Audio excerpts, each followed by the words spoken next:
this is Opinion Radar.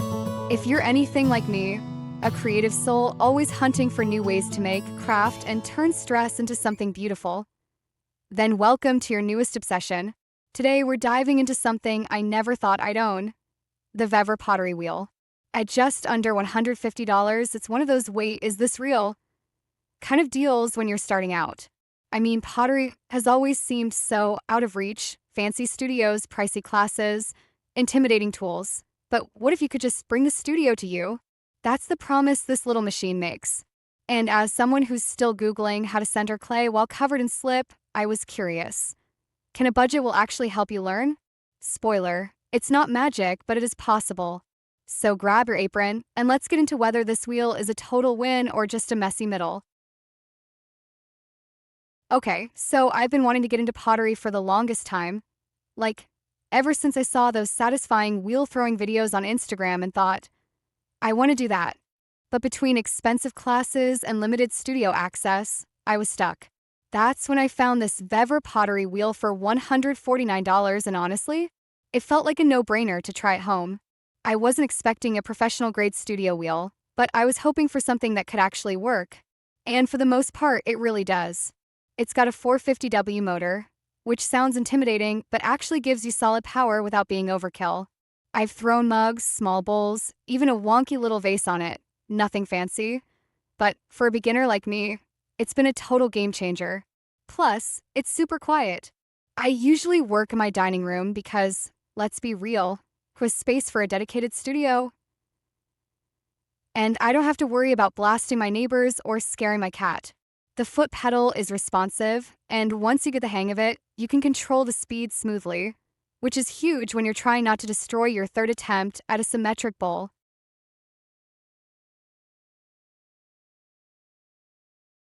Now let's talk size and setup, because this thing is pretty compact, and that's actually a pro and a con depending on how you look at it. If you're like me and about 5 feet 4 inches or shorter, it's actually the perfect height. I didn't have to hunch over or strain my back, which I was really worried about. But I will say, the base is low, so if you're taller, you might want to put on a stool or a custom stand like I saw someone mention, though it totally works as is. It's also surprisingly lightweight at around 25 pounds, which makes it easy to move around. Super handy if you're tight on space or just don't want to commit it to one spot. But fair warning, because it's light, it can shift if you're applying pressure while centering clay. I learned that the hard way when my 3-pound lump started drifting sideways mid-throw. Now I brace it against the wall or use a non-slip mat under it, and that's been a total lifesaver.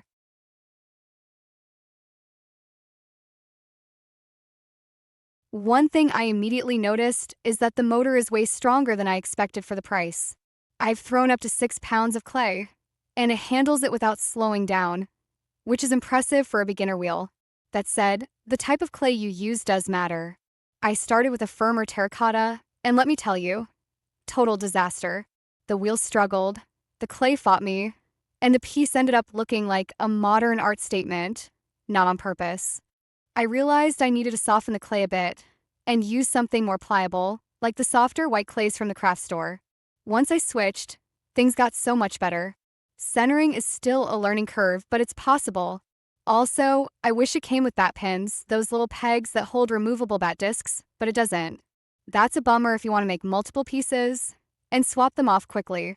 But honestly, I've gotten around it by using a little slip, that's wet clay mix, for the uninitiated, to stick the bat on manually. It works, just not as conveniently.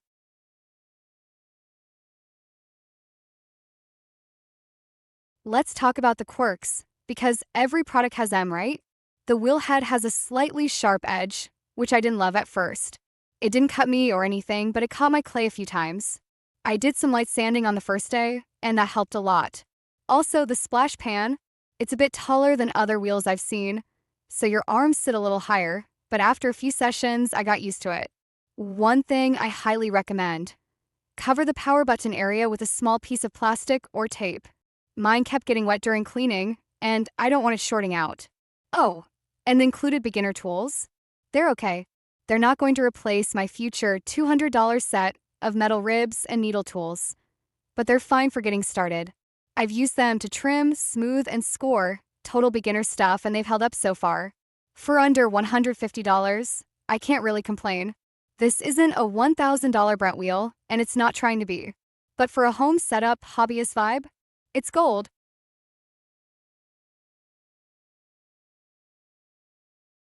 Now, not everything is sunshine and centered bowls. I've noticed a slight wobble, like very subtle, but noticeable when you're trying to throw something thin-walled. At first, I thought it was me, but after watching it spin empty, I could see the head wasn't perfectly flat. It hasn't ruined anything major, but it's definitely something to keep in mind. I've also heard from a few friends and seen in forums that some units have worse wobble than others, like manufacturing defect level. So if you get one that's shaking the table, definitely reach out to the company. Luckily, their customer service seems pretty responsive.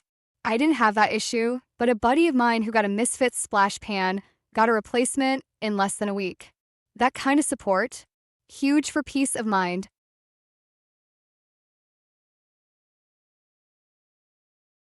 Speed control has been mostly great, but I will admit, after a few months, it's gone a little finicky at the lower end. Like, if I barely press the pedal, it sometimes jumps up in speed instead of creeping. I've lost a couple of pieces because of it, RIP my beautiful small bowl, and I think it might be a wear thing with the foot pedal gears. The good news? It only happens at super slow speeds, and once you're past that zone, it's smooth sailing. For centering and opening, the high speed is totally usable. I just wish the low speed finesse was more precise. A little maintenance might help. I might open up soon and dust it out. But for now, I adjust by being extra gentle with the pedal. It's not a deal breaker, just something to be aware of if you're doing delicate, slow detail work.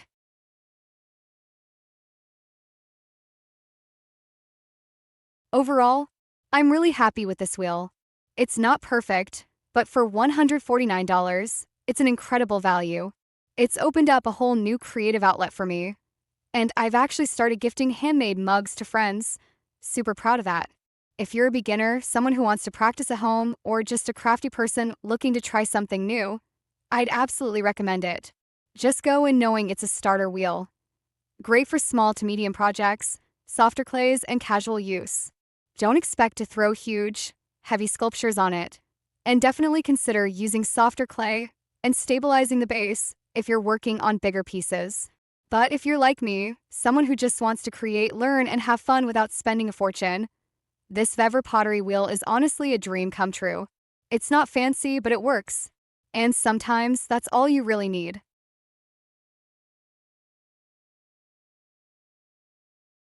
If you're ready to spin your own story, one clay-covered laugh at a time, hit that like button and subscribe. Every spin on this will remind me that creativity doesn't need perfection, just a little courage. Let's make something messy, beautiful, and totally ours. Subscribe so we can throw pottery and the rules out the window together.